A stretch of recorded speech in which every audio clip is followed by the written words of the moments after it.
Silver Doctors is covering an interesting article from SRSRocco, the SRSRocco.com site. And I want to talk about their version of the story versus SRSRocco's because they've added some stuff to the bottom that's I kind of want to cover. So he's warning, SRSRocco warns, it's going to get very ugly. Now, my previous video, the one right before this one, talked about the hedge fund from Australia kind of saying the same thing. We think things are about to get ugly in both housing and the stock market. We want out. We've made enough profit for our clients. We're pretty much going to shut down for now. We're giving them their money, all their money, back, the principal, whatever that we used to invest with, giving it back because we don't want to be responsible when this thing blows. That's what he said, essentially. So this fits right in with there, by chance, of course. SRSRocco warns it is going to get very ugly, and that it's just the beginning. While the U.S. oil and gas industry, and I read a bit of this, not necessarily this article, but I know where he's going with this. There's going to be some major funding, derivatives blowing up, things like that related to the oil industry. And you'll see why. While the U.S. oil and gas industry struggles to stay alive as it produces energy at low prices, there's another huge problem just waiting around the corner. Yes, it's true. The worst is yet to come for an industry that was supposed to make the United States energy independent. So grab your popcorn and watch as the U.S. oil and gas industry gets ready to hit the great energy debt wall. So what is this debt wall? It is the ever-increasing amount of debt that the U.S. oil and gas industry will need to pay back each year. Unfortunately, many misguided Americans thought these energy companies were making money hand over fist when the price of oil was above $100 from 2011 to about the middle of 2014. Well, they weren't. Instead, they racked up a great deal of debt as they spent more money drilling for oil than the cash they received from operations. As they continued to borrow more money than they made, the oil and gas companies pushed back the day of reckoning as far as they could. However, that day is approaching, and it's approaching fast. So again, I know in my last video, in some day or two before that, I've been talking about this melt-up stock market Lindsey Williams says is coming. When I see this, and that's a big oil and gas, that's a big industry. If there's things, loans and money and stuff that starts failing in that industry, how in the hell is our stock market just going to keep going up? Again, unless we have a dollar devaluation. But in that case, everything goes up. Stock market went up twice as much. Well, guess what? So did gold and silver instantly. Guess what? So did Bitcoin and everything else instantly. But anyways, let's continue here. As they continue to borrow more money than they made, the oil and gas companies pushed back the day of reckoning as far as they could. However, that day is approaching, and it is approaching fast. According to the data by Bloomberg, the amount of bonds below investment grade the U.S. energy companies need to pay back each year will surge to approximately $70 billion in 2017, which is up from $30 billion just the year before, 2016. He says that's just the beginning. It gets even worse with each passing year. Here's an image if you want to just see. This is again, I guess, Bloomberg chart. 2016. There's that number. 2017, 2018, 2019, 2020. I mean, once we hit 2020, goodness. And I think I'm going to replace goodness with good night financial system and everything attached to this. As we can see, the outstanding debt in bonds will jump to $110 billion in 2018, $155 billion 2019, and then skyrocket to $230 billion in 2020.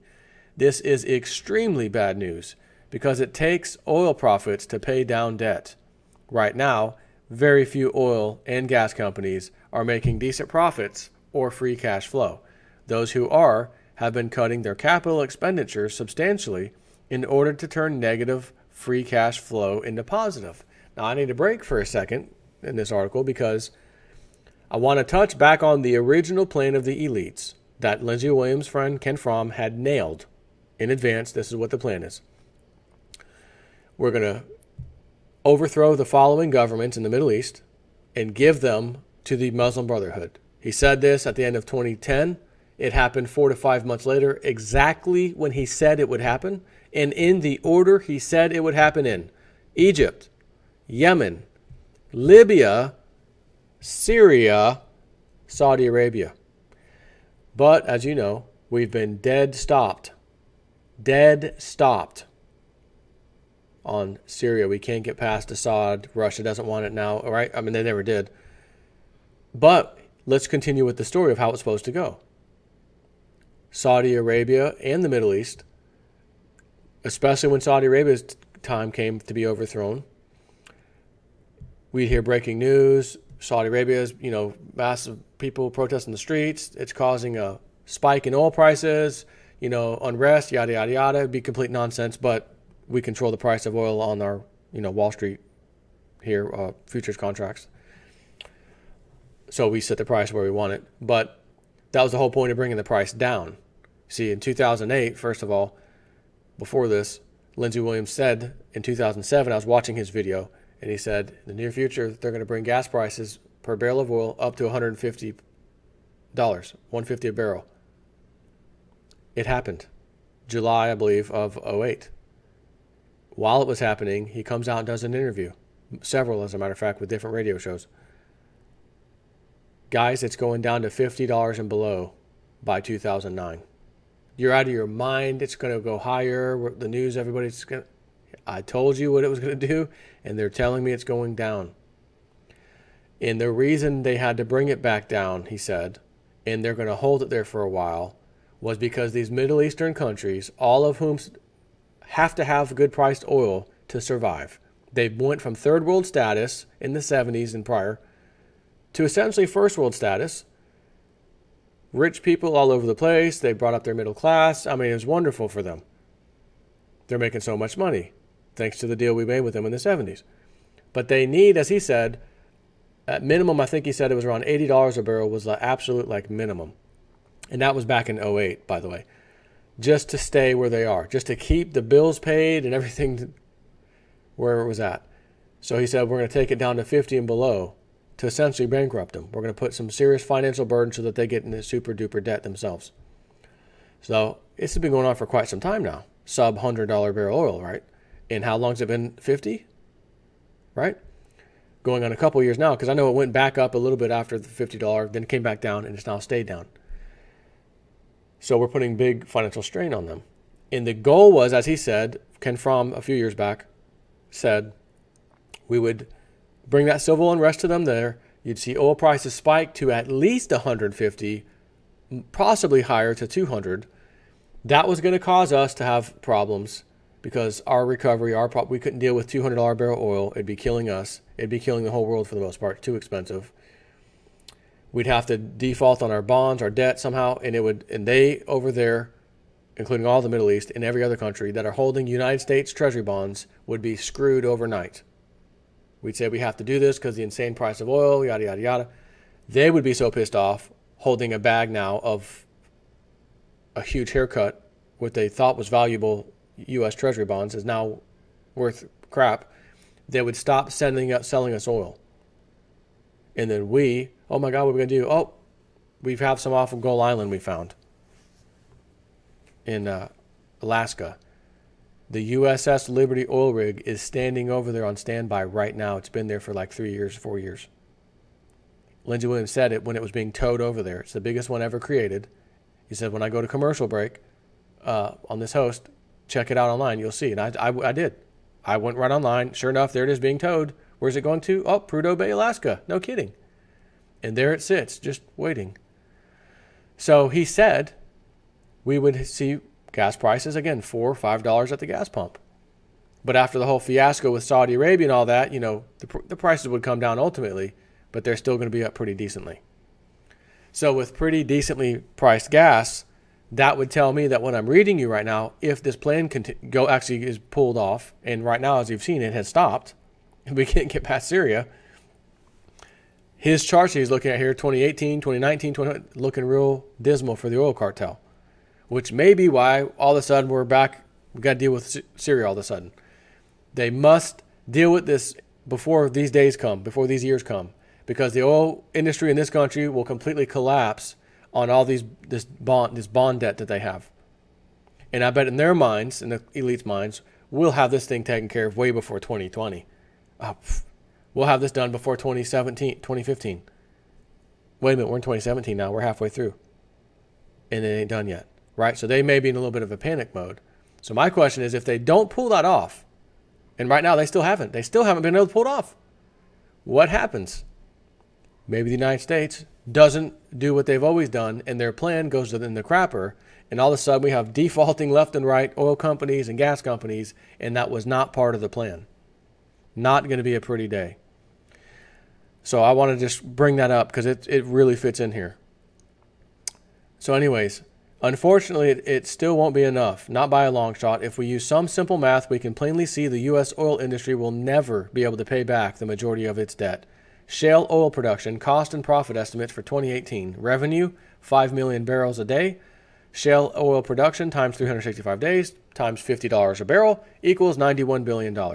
Estimated profit, 5 million barrels per day. Shale, same thing, times $10 a barrel is $18 billion. If these shale oil companies do actually produce 5 million barrels of oil per day in 2018 and were able to make a $10 profit, which he says is not even likely, that would net them $18 billion in the example I just gave you. However, according to Bloomberg data, these companies would need to pay back $110 billion in debt bonds in 2018. If they would use all of their free cash flow profits to pay back this debt, they would still owe $92 billion. Yes, it's true. I am not including all U.S. oil and gas production, but I am just trying to make a point here. We must remember this debt is being low investment grade and is likely more of the shale oil and gas producers. Furthermore, these shale oil and gas producers are using most of their free cash flow to drill more wells to produce more oil.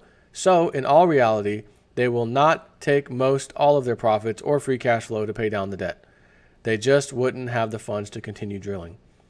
The Bloomberg data on the U.S. oil and gas companies' outstanding debts, bonds, came from the following chart. I'll pull that up in case you want to see it. Debt wall, the amount of bonds U.S. energy companies below investment grade need to pay back each year. So these are the ones, again, below investment grade means stay away. Don't get into that. Your chances of getting a haircut are big. Here it is. There's that chart again. So he said, I made my own chart at the top of this article by estimating Bloomberg's debt figures. They did not provide actual figures, as it seemed more fitting to show U.S. energy debt in a bright red color. Their chart seemed a tad boring, so I thought it would be nifty to jazz it up a bit. While I have reproduced their data in my own chart, I give them full credit for the figures. That being said, there is no way in hell the U.S. oil and gas companies are going to be able to pay back this debt. No way, no how. Except if we can get past Assad. He's not saying this, I'm telling you this. If we can get past Assad in Syria and then bring it to Saudi Arabia, and then oil spikes to $150, $200 a barrel, these companies get to pay back their debt for the next year or two with huge profits coming in 2-3 years. So we have high oil prices for 2-3 years. Then it comes back down to sane levels and they're all paid off. That assumes the Assad regime can go and we can get the pipelines we need to get through there. That's why we want him out of there. And then we can take this to Saudi Arabia and cause unrest over there. But I just heard that the king, Abdullah, gave Trump like $1 billion or $2 billion. Someone quoted either $1 billion or $2 billion of gifts. One, a giant pure gold sword and necklace, and you know, like they always do. Got to give them the goods. And Trump has never been down with the elite's plan, so that's another problem. We got a guy in the White House who's not really down for all this. So I think the elite, honestly, are in a panic behind the scenes, if you ask me. So anyways, no way, no how can this be paid back, barring what I just explained is the only possibility it could be paid back. So we could either see a lot more bankruptcies, companies rolling over their debt to a later date, or Uncle Sam could come in and buy the debt Now that sounds plausible, doesn't it? They bought up the mortgage-backed securities from the banks. They could easily buy these securities or bonds from the oil cartel. In the Federal Reserve's $4.5 trillion balance sheet, guess where it's going to go? Through the roof. Which is probably why Ben Bernanke came out recently to say, after really thinking about this, we should not really be concerned with the balance sheet. And if it needs to go higher, just let it go higher. Just let it go. Don't worry about it. Really? Ben, you were the one that gave us the chart that said by January of 2015 or 2016, the debt ceiling would be back to normal. As he said here, ain't no way, no how. I would kindly like to remind all the precious metals investors as well as those who follow the alternative media, energy is the key problem, not the debt. The debt is a symptom of the falling EROI of energy. For some strange reason, a lot of people just don't get that. We must remember the following. Debt equals unburned energy obligations. For example, a home mortgage is a debt owed by the homeowner. Energy must be burned every day, week, month, and years to create the economic activity that pays the homeowner a salary to pay off the home mortgage over a 20 to 30-year period. We're going to round that off to 30 years. Average American these days, they're not getting a 20-year. They're going to absolutely get a 30-year. Home mortgage equals unburned energy obligation. Now I can go on and on by using other examples such as car loans, boat loans, RV loans, credit cards, second mortgages, company and public debt. All of these debts are unburned energy obligations. When you can finally look at the market in terms of energy and not fiat money or assets or debts, then you will finally understand why the debt is not the real problem. Why? Because even if we could get the ability to wipe away all the debt, that would still not solve the falling EROI, energy returned on investment of our oil and gas sources, or the declining net energy that is available to the market. The massive increase in debt has just postponed the inevitable a while longer. Lastly, precious metals investors who wrongly assume that falling oil and natural gas production is bad for gold and silver investments or stores of wealth, you are sadly mistaken.